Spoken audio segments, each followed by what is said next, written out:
बातमी आहे पिंपरी चिंचवड येथून। येत्या 15 ऑगस्ट रोजी देशाच्या स्वातंत्र्याचा 75वा अमृत महोत्सव साजरा करण्यात येणार आहे।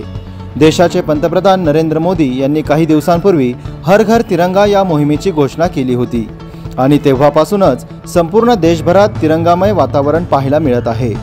प्रत्येक जण आपल्या घरावर किंवा घराच्या बाल्कनीमध्ये राष्ट्रीय ध्वज लावून 75वा अमृत महोत्सव साजरा करत आहे आणि त्याच पार्श्वभूमीवर पिंपरी चिंचवड शहर देखील तिरंगामय झाल्याचे पाहायला मिळत आहे। शहरातील रस्ते, उड्डाणपूल, मेट्रो स्टेशन आणि महानगरपालिका भवन या ठिकाणी तिरंगी विद्युत रोषणाई करण्यात आली आहे। संध्याकाळी ये-जा करणाऱ्या नागरिकांसाठी ही विद्युत रोषणाई आकर्षण ठरत आहे। यामुळे शहराच्या वैभवात आणखी भर पडली आहे। या बातमीचा आढावा घेतला आहे आमचे प्रतिनिधी प्रसन्न तरडे आणि भानुदास हिवराळे यांनी। पाहूयात।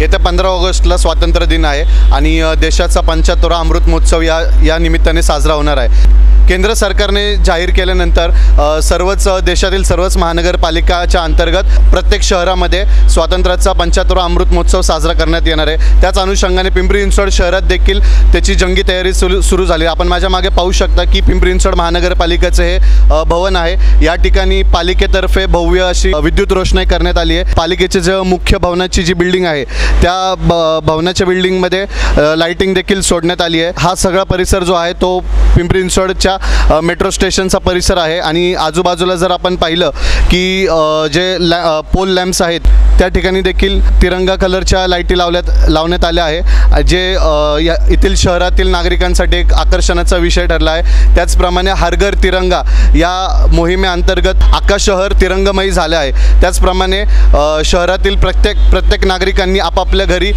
तिरंगा लावला आहे। कॅमेरामॅन भानुदास हिवराळेसह आपला आवाज, पिंपरी चिंचवड।